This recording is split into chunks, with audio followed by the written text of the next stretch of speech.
ഫാസിസവും നാസിസവും. ഒന്നാം ലോക മഹായുദ്ധത്തെ തുടർന്നുണ്ടായ രാഷ്ട്രീയ സാമ്പത്തിക അനിശ്ചിതത്വത്തെ ചൂഷണം ചെയ്ത അധികാരം നേടിയ രണ്ട് ആശയങ്ങളാണ് ഫാസിസവും നാസിസവും.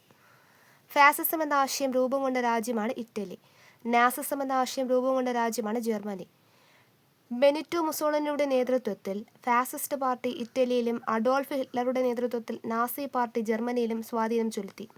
ഫാസിസം എന്ന വാക്ക് രൂപം കൊണ്ടത് ഫാസസ് എന്ന ലാറ്റിൻ പദത്തിൽ നിന്നാണ്. ഫാസസ് എന്ന വാക്കിനർത്ഥം ഒരു കെട്ട് ദണ്ടും അതിനു മുകളിൽ ഒരു മുഴവും. പുരാതന റോമിലെ അധികാരത്തിന്റെ ചിഹ്നമാണ് ഒരു കെട്ട് ദണ്ടും അതിനു മുകളിലെ മഴുവും.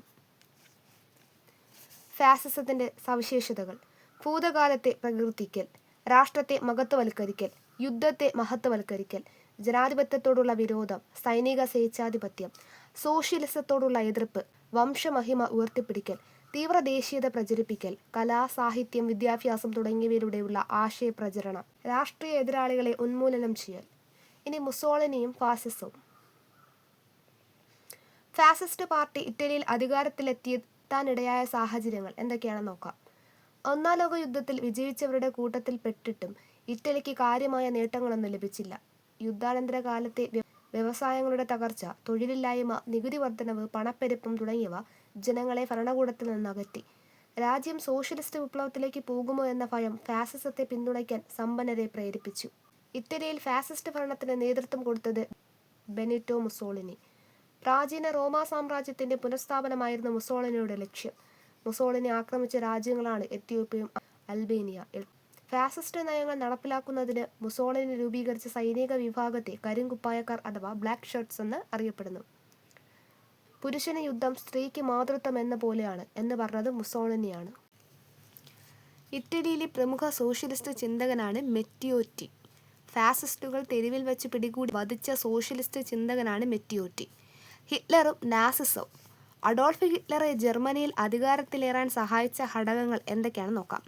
ഒന്നാം ലോക യുദ്ധാനന്തരം ജർമ്മനിയുടെ മേൽ അടിച്ചേൽപ്പിച്ച വേഴ്സായ് സന്ധി, സാമ്പത്തിക തകർച്ചയും പണപ്പെരുപ്പവും, ജർമ്മൻ ഭരണകൂടത്തിന്റെ പരാജയവും, രാഷ്ട്രീയ അസ്ഥിരത. ഇനി ജൂത കൂട്ടക്കൊലകൾ. നിലവിലിരുന്ന ഭരണകൂടത്തെ പുറന്തള്ളിക്കൊണ്ട് അധികാരത്തിലെത്തിയ ഹിറ്റ്ലർ നാസിസത്തിന്റെ പ്രധാന ശത്രുക്കളായ സോഷ്യലിസ്റ്റുകളെയും കമ്മ്യൂണിസ്റ്റുകളെയും ജൂതരെയും ജനാധിപത്യവാദികളെയും കൊന്നൊടുക്കി. ജർമ്മനിക്കുണ്ടായ അപമാനങ്ങൾക്ക് തിരിച്ചടികൾക്കും ഉത്തരവാദികൾ ജൂതരാണെന്ന് ഹിറ്റ്ലർ ആരോപിച്ചു. നാസി ഭരണകാലത്തെ ജൂതവേട്ടയുടെ അനുഭവ വിവരണമാണ് ആൻ ഫ്രാങ്കിന്റെ ഡയറിക്കുറിപ്പുകൾ. ആൻ ഫ്രാങ്കും സഹോദരിയും തടവിലാക്കപ്പെട്ട Nazi ക്യാമ്പാണ് Auschwitz concentration camp.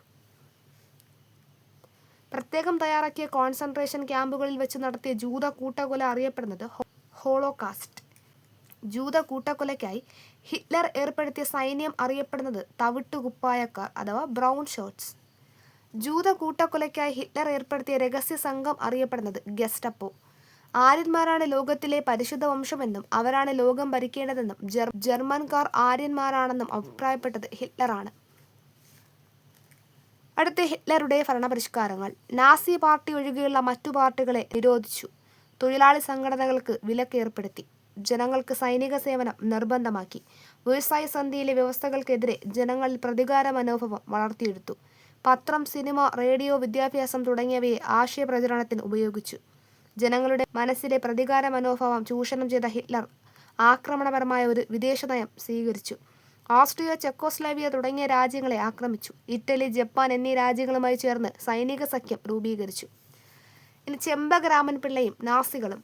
Indian സ്വാതന്ത്ര്യത്തിനു വേണ്ടി ജീവിതാന്ത്യം വരെ പോരാടിയ വിപ്ലവകാരിയാണ് ചെമ്പകരാമൻ പിള്ള. ജർമ്മനിയിലെ ദേശീയ കക്ഷിയിൽ അംഗത്വമുണ്ടായിരുന്ന ഏക വിദേശിയനാണ് ചെമ്പകരാമൻ പിള്ള. കാബൂൾ ആസ്ഥാനമാക്കി രാജാ മഹേന്ദ്ര പ്രതാപ് സ്ഥാപിച്ച ഒന്നാമത്തെ സ്വതന്ത്ര ഭാരത സർക്കാരിൽ വിദേശകാര്യ മന്ത്രിയായിരുന്നത് ചെമ്പകരാമൻ പിള്ളയാണ്. അടുത്ത് രണ്ടാം ലോക മഹായുദ്ധം അഥവാ ദ സെക്കൻഡ് വേൾഡ് വാർ. രണ്ടാം ലോക മഹായുദ്ധത്തിന്റെ കാലയളവ് 1939 മുതൽ 1945 വരെ. യൂറോപ്യൻ രാജ്യങ്ങൾ കോളനികൾക്ക് വേണ്ടി നടത്തിയ മത്സരങ്ങൾ അവർക്കിടയിൽ ശത്രുത വളർത്തുകയും സൈനിക സഖ്യങ്ങളുടെ രൂപീകരണത്തിന് കാരണമാവുകയും ചെയ്തു. ജപ്പാൻ മഞ്ചൂറിയ ആക്രമിച്ചതും ഇറ്റലി അബിസീനിയ കീഴടക്കിയതും ജർമ്മനി റൈൻ തിരിച്ചുപിടിച്ചതും ഇതിന്റെ ഭാഗമായിരുന്നു. ബ്രിട്ടൻ, ഫ്രാൻസ് തുടങ്ങിയ യൂറോപ്യൻ ശക്തികൾ റഷ്യൻ വിപ്ലവാനന്തരം നിലവിൽ വന്ന സോവിയറ്റ് യൂണിയനെ ശത്രുവായി കണ്ടിരുന്നു. ഇതിനടുത്ത് മ്യൂണിക് ഉടമ്പടി. ഒന്നാം ലോക മഹായുദ്ധത്തിന് ശേഷം രൂപം കൊണ്ട സ്വതന്ത്ര രാജ്യമാണ് ചെക്കോസ്ലോവാക്യ. ചെക്കോസ്ലോവാക്യയിൽ ജർമ്മൻ വംശജർക്ക് ഭൂരിപക്ഷമുള്ള പ്രദേശമാണ് സുഡറ്റൻലാൻഡ്. വ്യവസായ കേന്ദ്രം കൂടിയ ഈ പ്രദേശം ആക്രമിച്ചു കീഴടക്കാൻ ഹിറ്റ്ലർ തീരുമാനിച്ചു. ജർമ്മൻ സൈന്യം അതിർത്തിയിലെത്തിയപ്പോൾ ചെക്ക് ഗവൺമെന്റ് ബ്രിട്ടനോടും ഫ്രാൻസിനോടും സഹായം അഭ്യർത്ഥിച്ചു. എന്നാൽ ബ്രിട്ടനും ഫ്രാൻസും ഹിറ്റ്ലറിനെ സഹായിക്കുകയാണ് ചെയ്തത്. സുഡറ്റൻലാൻഡിന് മേൽ ജർമ്മനി അവകാശവാദം ഉന്നയിച്ചതിനെ തുടർന്ന് ഈ പ്രശ്നം ചർച്ച ചെയ്യാനായി ബ്രിട്ടൻ, ഫ്രാൻസ്, ഇറ്റലി, ജർമ്മനി എന്നീ രാഷ്ട്രങ്ങളുടെ പ്രതിനിധികൾ ജർമ്മനിയിലെ മ്യൂണിക്കിൽ ചേർന്ന സമ്മേളനമാണ് മ്യൂണിക് ഉടമ്പടി. മ്യൂണിക് ഉടമ്പടി നടന്ന വർഷം 1938 സെപ്റ്റംബർ. മ്യൂണിക് ഉടമ്പടിയെ തുടർന്ന് സുഡറ്റൻലാൻഡ് ജർമ്മനിക്ക് നൽകാൻ തീരുമാനിച്ചു. ചരിത്രത്തിലെ ഏറ്റവും ഹീനമായ ഉടമ്പടി എന്ന് ചരിത്രകാരന്മാർ വിശേഷിപ്പിച്ച ഉടമ്പടിയാണ് മ്യൂണിക് ഉടമ്പടി. എന്നാൽ ഉടമ്പടിയുടെ മറവിൽ ജർമ്മനി ചെക്കോസ്ലോവാക്യയെ പൂർണ്ണമായും കീഴടക്കി. ഇതേ തുടർന്ന് ബ്രിട്ടനും ഫ്രാൻസും ജർമ്മനിയോടുള്ള പ്രീണനയം അവസാനിപ്പിക്കുകയും യുദ്ധത്തിനുള്ള തയ്യാറെടുപ്പ് നടത്തുകയും ചെയ്തു. ഇംഗ്ലണ്ടും ഫ്രാൻസും റഷ്യയും ഒന്നിച്ചു നിന്നാൽ നാസികളുടെ ആക്രമണം അവസാനിപ്പിക്കാം. ജവഹർലാൽ നെഹ്റു യുദ്ധത്തിന്റെ വക്കത്ത് എന്ന ലേഖനത്തിൽ പറഞ്ഞൊരു വാക്കാണ് ഇവിടെ കൊടുത്തിട്ടുള്ള ബോക്സിൽ. അനാക്രമണ സന്ധി. സോവിയറ്റ് യൂണിയനെ മുഖ്യ ശത്രുവായി കണ്ടിരുന്നുവെങ്കിലും ജർമ്മനി അവരുമായി ഒരു സന്ധിയിൽ ഒപ്പുവച്ചിരുന്നു.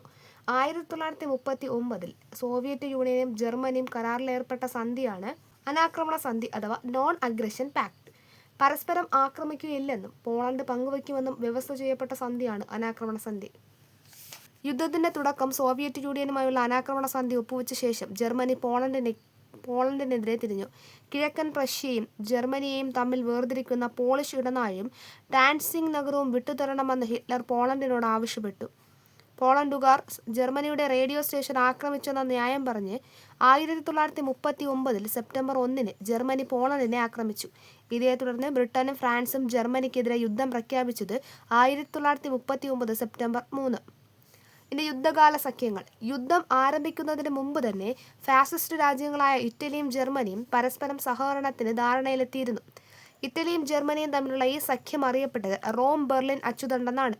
1937 ജപ്പാനും അവരോടൊപ്പം ചേർന്നതോടെ ഇത് റോം ബെർലിൻ ടോക്കിയോ അച്ചുതണ്ടായി മാറി.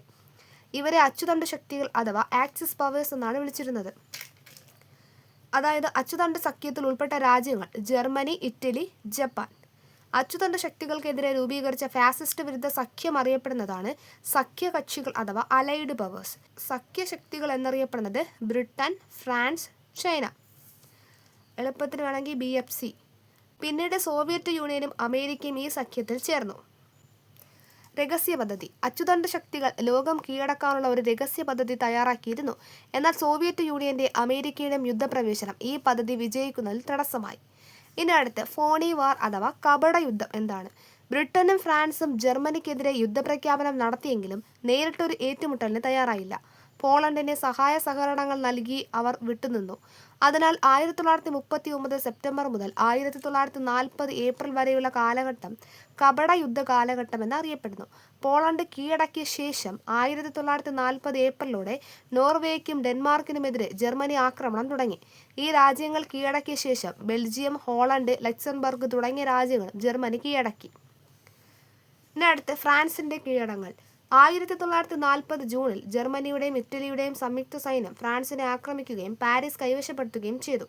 ഇതോടുകൂടി ഫ്രഞ്ച് സൈന്യം നാസികൾക്ക് മുൻപിൽ കീഴടങ്ങി. ഹിറ്റ്ലർ ജർമ്മനിയോട് കൂട്ടിച്ചേർത്ത ഫ്രാൻസിലെ പ്രദേശമാണ് അൽസൈസും ലൊറൈനും. ഇനി ബ്രിട്ടനിലെ യുദ്ധം, ബാറ്റിൽ ഓഫ് ബ്രിട്ടൻ. ഫ്രാൻസിനെ കീഴടക്കിയതോടെ ബ്രിട്ടനെ പരാജയപ്പെടുത്തുകയായിരുന്നു ഹിറ്റ്ലറുടെ അടുത്ത ലക്ഷ്യം. ബ്രിട്ടനെ കീഴടക്കാൻ ജർമ്മനി തയ്യാറാക്കിയ രഹസ്യ പദ്ധതി അറിയപ്പെടുന്നത് സീ ലയൺ. ജർമ്മൻ വ്യോമസേന ബ്രിട്ടനിൽ മിന്നലാക്രമണങ്ങൾ നടത്തുകയും വിൻസ്റ്റൺ ചർച്ചിലിന്റെ നേതൃത്വത്തിൽ ബ്രിട്ടൻ തിരിച്ചടിക്കുകയും ചെയ്തു. അമേരിക്ക ബ്രിട്ടന് സഹായവുമായി രംഗത്തെത്തിയതോടെ ബ്രിട്ടനിലെ യുദ്ധം എന്നറിയപ്പെടുന്ന ഈ യുദ്ധത്തിൽ ജർമ്മനിക്ക് അപ്രതീക്ഷിത തിരിച്ചടി നേരിട്ടു. ഈ കാലത്ത് ആഫ്രിക്കൻ രാജ്യങ്ങളെ ഇറ്റലി കീഴടക്കുകയും ഗ്രീസ്, യൂഗോസ്ലാവിയ, ബൾഗേറിയ തുടങ്ങിയ രാജ്യങ്ങളെ ജർമ്മനി കീഴടക്കുകയും ചെയ്തു. ഇതോടെ സോവിയറ്റ് യൂണിയനും ബ്രിട്ടനും ഒഴികെയുള്ള യൂറോപ്പ് ഏതാണ്ട് മുഴുവനായും അച്ചുതണ്ട് ശക്തികൾ ആക്രമിച്ചു കീഴടക്കി. ഇതിനടുത്ത് സോവിയറ്റ് യൂണിയന്റെ രംഗപ്രവേശം.